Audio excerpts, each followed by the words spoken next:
In the vibrant, tumultuous tapestry of mid-18th century Boston, few threads were as brightly colored or as tightly woven into the fabric of the city as Dr. Joseph Warren. To understand the man who would ultimately bleed for the birth of a nation, one must first understand the man who bled to save its citizens. Long before he was a general, he was a physician. Long before he was a spymaster, he was a scientist. His journey to the redoubt on Breed's Hill began not with a musket, but with a lancet. Joseph Warren's Boston was a city of paradoxes, intellectually advanced yet perpetually vulnerable to the scourges of disease. Born in Roxbury in 1741, Warren was a product of the colonial elite, educated at Harvard College where he graduated in 1759. However, his true education began in the surgery of Dr. James Lloyd, a distinguished physician trained in London who brought the latest European medical techniques to the colonies. Under Lloyd's tutelage, Warren mastered the art of observation. In an era where diagnostic tools were primitive, a physician relied on the keenness of his senses, the smell of a wound, the pallor of the skin, the rhythm of the pulse. This training instilled in Warren a rigorous empirical mindset. He learned to look past symptoms to find root causes, a skill that would later allow him to diagnose the systemic ailments of the colonial administration with terrifying clarity. Warren's practice was notably egalitarian.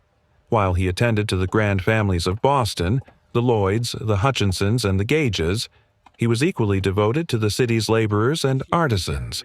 He was known to cancel the debts of those who could not pay, accepting goods in kind or nothing at all. This was not merely charity, it was a form of social integration. By treating the body of the blacksmith with the same care as the body of the governor, Warren forged a bond of trust with the common citizenry that no other leader of the era could match. He was not a distant patrician like Hancock or an intense agitator like Samuel Adams. He was the man who had birthed their children and set their broken bones. The smallpox epidemic of 1764 served as the first major test of Warren's leadership and his commitment to public safety. Smallpox was the terror of the age, a disfiguring and often fatal disease that struck with indiscriminate fury. Inoculation, the practice of deliberately infecting a patient with a mild strain of the virus to induce immunity, was a controversial and feared procedure. It required a precise medical hand and, more importantly, the ability to inspire profound trust in the patient.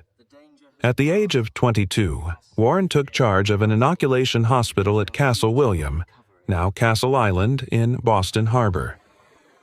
The isolation of the location was necessary to prevent accidental contagion, but it also created a microcosm of community under Warren's care.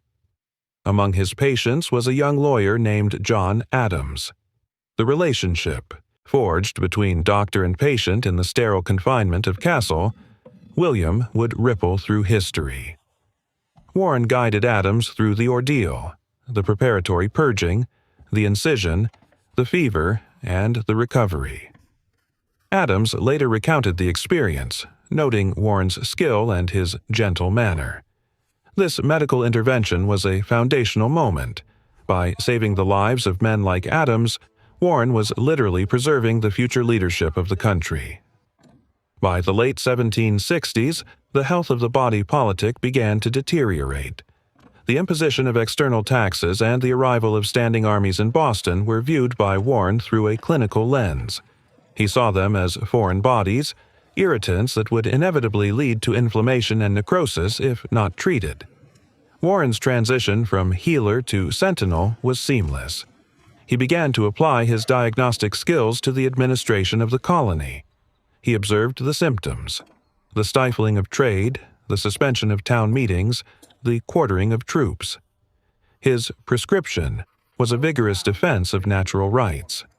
He wrote extensively for the Boston Gazette, often under the pseudonym A True Patriot, dissecting legal overreach with the same precision he used in surgery.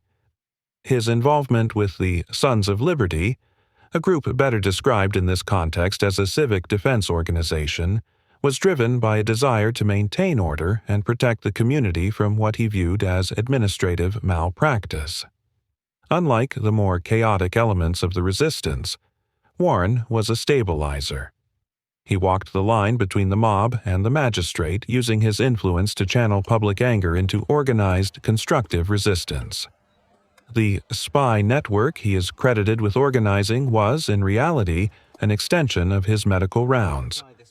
As he moved through the city, entering the homes of British officers to treat their wives and children, he observed, he noted the arrival of new regiments, the stockpiling of supplies, and the whispers of future orders. He did not need to act as a cloak-and-dagger operative. He simply needed to be the good doctor, the trusted confidant who listened while he worked. This network was organic, decentralized, and virtually impenetrable, rooted in the sacred confidentiality of the doctor-patient relationship. As 1774 drew to a close, Warren's dual lives began to merge. The author of the Suffolk Resolves, which effectively declared the Intolerable Acts void, was the same man who checked pulses and prescribed tonics. He was preparing the colony for a major surgery, one that would require the amputation of old loyalties to save the life of the host. March 6, 1775. The atmosphere in Boston in the spring of 1775 was brittle, like dry kindling awaiting a spark. The presence of thousands of British regulars garrisoned among a hostile civilian population had created a state of suspended conflict. The anniversary of the Boston Massacre, March 5th, was the flashpoint. Since the date fell on a Sunday in 1775, the commemoration was scheduled for Monday, March 6th, at the Old South Meeting House.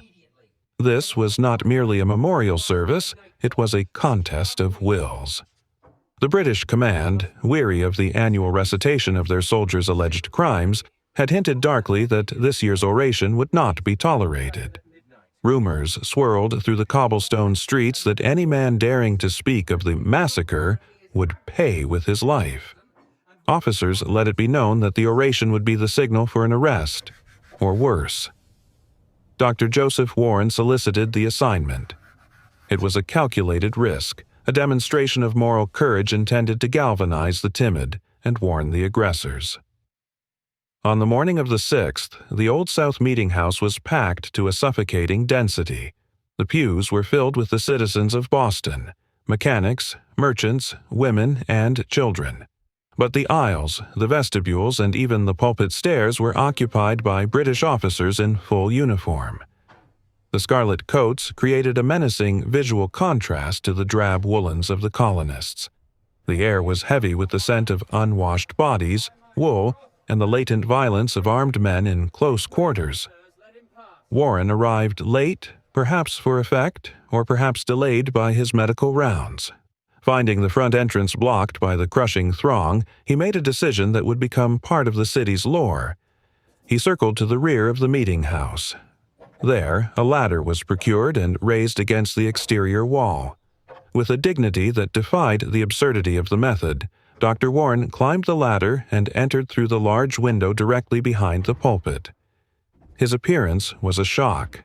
He did not wear the wig and bands of a lawyer, nor the simple coat of a doctor. Joseph Warren was draped in a Ciceronian toga, a flowing white garment that explicitly evoked the Roman Republic. It was a masterstroke of visual rhetoric. Without saying a word, he aligned Boston with the ideals of Cato and Cicero, standing as a free citizen against the encroaching tyranny of a Caesar. He stood in the pulpit, the black cloth draped over it serving as a somber podium. Below him, the British officers looked up, their faces a mixture of mockery and menace. Some groaned, others hissed.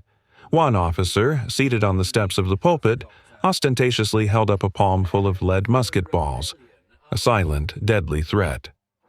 Warren paused. He looked at the officer, his expression unreadable.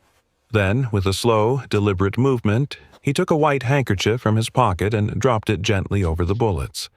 It was a gesture of supreme coolness, dismissing the threat as one might cover a spill on a table. The officer, shamed by the doctor's composure, withdrew his hand. Warren began to speak. His voice was resonant, filling the cavernous hall. He did not scream, he reasoned. He spoke of the natural rights of man, of the sanctity of the home, and of the trauma of a city occupied by a standing army. "Our streets are filled with armed men," he declaimed, his eyes sweeping over the Redcoats.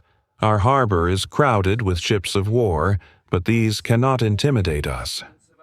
He navigated the no-politics constraint of his era, the prohibition against treasonous speech, by framing his arguments in the language of universal justice and defense. He did not call for war. He called for dignity. He painted a picture of a future where liberty was the birthright of every child, millions yet unborn. As the oration crescendoed, the tension in the room snapped. A British captain, unable to endure the seditious flow of words, shouted a condemnation. "Fie! Fie!" In the acoustic chaos of the crowded hall, the archaic expression of disgust was misheard. To the jittery crowd, terrified of a repeat of the 1770 bloodshed, the word sounded like fire. Panic rippled through the gallery. Men jumped from windows, women screamed. The 43rd Regiment, marching outside with fife and drum, added to the auditory confusion, sounding like an advancing attack force. Warren stood immobile in the pulpit. A lesser man might have fled. A provocateur might have incited the riot. Warren did neither. He raised his hands, his voice cutting through the panic, calming the crowd, holding the line between a peaceful assembly and a slaughter. The British officers, seeing his control, were forced to stand down. The Roman had outflanked them not with weapons, but with presence. The aftermath of the speech was a blur of congratulations and relief, but for Warren, the real danger was just beginning. As the crowd dispersed, a courier approached him, a man from his own network, eyes wide with fear. He pressed a small sealed packet into Warren's hand. Warren retreated to the privacy of his study later that evening. The adrenaline of the speech had faded, replaced by the throbbing of a tension headache. He broke the seal of the packet. Inside was a single sheet of paper, intelligence originating from the highest levels of the British command, perhaps from the Gage household itself. The contents were devastating. It was not merely a report of troop movements. It was a specific, targeted list. The Crown had authorized the arrest of the principal leaders of the rebellion: Adams, Hancock, and Warren. But more chilling was the detail regarding the upcoming military expedition. They were not just going to seize powder, they were going to decapitate the movement. Warren read the letter twice. He did not burn it. Instead, he folded it carefully and placed it in the inner pocket of his waistcoat, the same silk-fringed waistcoat he would wear every day for the next 3 months. This letter was his death warrant, but it was also his motivation. He looked out the window toward the darkened harbor. The time for oratory was over. The Roman had spoken. Now, the soldier must act. April 18th, 1775. The weeks following the oration were characterized by a phantom war. In the shadows of Boston, a duel of intelligence was being fought. General Thomas Gage, under immense pressure from London to restore order, began to operationalize the plans Warren had been warned of. Warren's role as the nexus of the Patriot intelligence web cannot be overstated. He was the central node to which all data points flowed. Stable boys reported extra rations being prepared. Mechanics noted the repair of longboats. Servants whispered of officers' dinner conversations. By April 18th, the data was conclusive. The elite companies, the grenadiers and light infantry, had been detached from their regiments. The Royal Navy's longboats were moored under the sterns of the warships, ready for a river crossing. The target was the magazines at Concord, but the path led through Lexington, where Samuel Adams and John Hancock were staying. Warren, the administrator of the rebellion, had to make a command decision. If he was wrong, he would create a panic that could discredit the movement. If he was right and failed to act, the leadership would be captured and the means of resistance destroyed. On the night of April 18th, Warren summoned William Dawes and Paul Revere. This was not a casual meeting. It was a military briefing. Warren directed Dawes to take the land route through Roxbury, a long, arcing path that would get him past the guards at the neck. For Revere, he had a more complex task. He instructed Revere to cross the Charles River by boat, a dangerous undertaking under the guns of the HMS Somerset, and ride north and west to Lexington. He also initiated the backup signal system. 2 lanterns in the steeple of the Old North Church, 2 if by sea, to alert the Charlestown Patriots in case Revere was captured before he could ride. This coordination reveals Warren's mind: redundant systems, calculated risks, and clear objectives. He stayed behind in Boston, the captain going down with the ship, waiting to see if the mechanism he had triggered would work. The next morning, April 19th, the war exploded. As news arrived that shots had been fired at Lexington, Warren did not hide. He entrusted his patience to assistants and slipped out of Boston, crossing the ferry to Charlestown just before the British closed the city.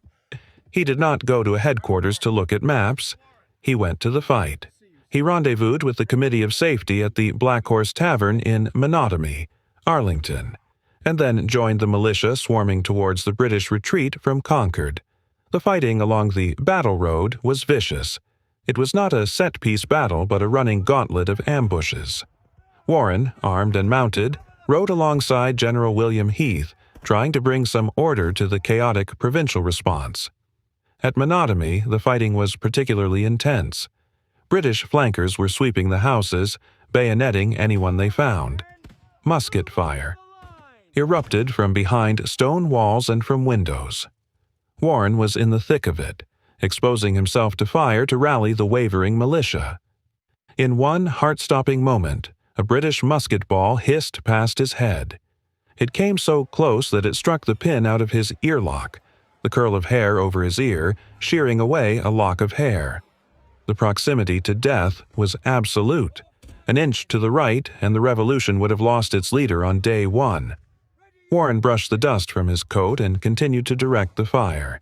He was no longer just a doctor or a writer, he had been baptized in fire. When he later told his mother, "Where danger is, dear mother, there must your son be," he was not speaking in metaphors. He had felt the wind of the bullet and found he did not fear it. June 1775. The siege of Boston that followed was a logistical nightmare. A disorganized mass of 15,000 men from 4 different colonies had trapped the British in the city, but they had no food, no shelter, and no chain of command. It fell to Joseph Warren to build an army out of a mob. Elected president of the Massachusetts Provincial Congress on May 2nd, Warren effectively became the governor of revolutionary Massachusetts. His workload was crushing. He spent his days in Watertown presiding over the Congress, dealing with shortages of gunpowder, disputes over rank, and the desperate need for currency. He spent his nights writing letters to the Continental Congress in Philadelphia, pleading for the adoption of the army. Amidst this whirlwind, Warren was a father tormented by anxiety. A widower, he had sent his 4 children, Elizabeth, Joseph, Mary, and Richard, to Worcester to live with Dr. Elijah Dix, far from the reach of the British garrison. He entrusted their care to Mercy Scully, a family friend and governess whose devotion to the children was absolute. The correspondence between Warren and Scully during these weeks is a poignant counterpoint to the drums of war. He wrote of his longing to see them, his fears for their safety, and his trust in her judgment. Mercy Scully was not merely a caretaker. She was the anchor of his private life, the woman who ensured that while he fought for the country's future, his own family's future was secure. Her role was administrative and protective, shielding the children from the reality that their father was likely not coming back. On June 14th, the Provincial Congress commissioned Joseph Warren a Major General. It was a recognition of his paramount status. He was the only man who commanded the respect of both the radical mechanics of the army and the conservative gentlemen of the Congress. But the title meant little to him compared to the reality of the threat. Intelligence reports indicated that General Gage, humiliated by the confinement, planned to seize the Dorchester Heights and the Charlestown Peninsula. On June 16th, the decision was made to fortify Bunker Hill to preempt the British. Warren spent the night of the 16th in Watertown, finalizing the supply of gunpowder, the scarcest commodity of the Revolution. He slept fitfully, if at all. On the morning of June 17th, he awoke with a severe, nervous headache, a physical manifestation of the crushing stress he had carried for months.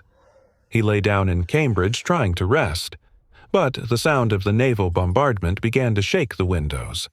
The headache vanished. The fatigue evaporated. Warren rose, donned his silk-fringed waistcoat and his silver buckles, the uniform of a gentleman, not a soldier, and picked up his musket. He told his friends he was going to the Hill. They tried to stop him, citing his value to the government. He ignored them. The time for administration was over. June 17, 1775. The heat on the Charlestown Peninsula was oppressive. The British ships in the harbor, the Somerset, the Lively, the Falcon, were thundering away, their cannonballs tearing up the earth of Breed's Hill where Colonel William Prescott and his exhausted men had been digging since midnight. When Joseph Warren arrived on the field, the morale of the provincials was wavering. They were tired, thirsty, and terrified by the display of British naval power. The sight of Warren, the President of the Congress, the beloved doctor, walking calmly onto the battlefield was a shock of electricity. General Israel Putnam, riding roughly over the lines on Bunker Hill, saw Warren and immediately offered to relinquish command. "I am here only as a volunteer," Warren stated firmly. "I know nothing of your dispositions, nor will I interfere with them. Tell me where I can be most useful." Putnam pointed to the redoubt on Breed's Hill, the forwardmost position, the place where the British assault would inevitably strike. "There you will be covered," Putnam said. Warren replied, "Don't think I came to seek a place of safety, but tell me where the onset will be most furious." He walked down into the redoubt. Colonel Prescott, seeing the Major General, also offered command. Warren refused again. "The command is yours," he said. "I came to encourage a good cause." He took his place in the line as a private, a musket in his hands, shoulder to shoulder with the farmers of Middlesex County. The British assault force, commanded by General William Howe, landed and formed up. It was a spectacle of military grandeur, scarlet coats, polished bayonets, and the rolling thunder of drums. They advanced in precise lines, confident that the peasants would run at the sight of the king's colors. The order went down the American line. "Don't fire until you see the whites of their eyes." Whether spoken by Putnam or Prescott, the discipline required to execute it was superhuman. Warren, standing in the redoubt, helped hold that discipline. He was the embodiment of the civilian soldier, proving that free men fighting for their homes could stand against professional mercenaries. When the Americans fired, the result was a slaughter. The British lines disintegrated. The Invincibles fell back, leaving windrows of dead and dying in the tall grass. A second assault met the same bloody fate, but the Americans were out of powder. The British, shedding their heavy packs and fixing bayonets, launched a third assault. This time they did not stop to fire. They swarmed over the earthen walls of the redoubt. The battle devolved into a savage melee. Muskets were used as clubs. Rocks were thrown. Warren was in the vortex of the violence. He fought until his powder was gone, then fought with his sword. He was rallying the men to retreat, buying them time with his own presence. He was fulfilling the wish he had made weeks earlier. "By heavens, I hope I shall die up to my knees in blood." As the redoubt fell, Warren moved slowly toward the exit. He was one of the last to leave. He was not running. He was walking backward, facing the enemy, a singular figure of defiance in the swirling smoke. The British officers storming the redoubt were not facing a faceless enemy. Many of them knew Joseph Warren. They had dined with him. He had treated their children. As Warren lingered to cover the retreat, he was recognized. A British officer, perhaps Major John Small, saw the familiar figure. Small called out, "Stop! Stop! It is Warren!" and attempted to push aside the muskets of his men to save the doctor. It was a moment of profound respect amidst the carnage, a recognition of shared humanity and Warren's status as a gentleman. But the chaos of battle is deaf to such niceties. Another officer, or perhaps a servant, leveled a pistol. There was no hesitation. The ball struck Warren just below the left eye, killing him instantly. The architect of the rebellion fell, his silk waistcoat stained with the blood he had predicted. The British soldiers swarmed over the body. The respect shown by Major Small evaporated in the heat of victory and the rage of their own heavy losses, over 1,000 British casualties. They stripped the body of the fine waistcoat and the silver buckles. In the pocket of the waistcoat, they found the packet, the intelligence reports, the letters from the spy network, the letter Warren had received in Chapter 2. The discovery was electric. Here was the proof of the treason, the documentation of the network that had plagued General Gage for months. The letter confirmed that they had not just killed a soldier, they had killed the head of the Hydra. General Gage, upon being presented with the tokens of Warren's death, reportedly stated, "Warren's death is equal to 500 men." It was the ultimate grim compliment, a quantification of Warren's immense value to the cause. To ensure the martyr did not become a shrine, the British buried Warren in a shallow mass grave with a common farmer. The body was reportedly abused, a final act of attempted erasure. For 9 months, Warren lay in the anonymous earth of Breed's Hill. His children in Worcester waited for a father who would never return. Mercy Scully began her long, lonely struggle to secure their future. In 1796, after the British evacuated Boston, Paul Revere returned to the hill. The landscape was scarred, the graves unmarked. He found a body he believed to be Warren's, but decomposition had done its work. In a moment of forensic history, Revere identified his friend not by his face, but by his handiwork. He recognized a false tooth he had wired into Warren's jaw years earlier, the gold wire glinting in the dirt.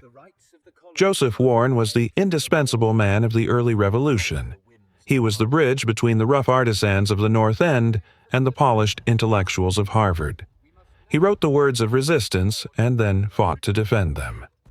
The enemy respected him because he was the one man who could outthink them in the council chamber and outbrave them on the battlefield. When he fell, the Roman era of the Revolution ended, the era of high rhetoric and classical posturing, and the grinding, bloody reality of the long war began.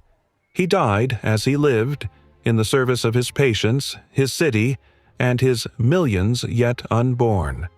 The letter in his pocket was lost, but the script he wrote with his life became the founding charter of the American liberty.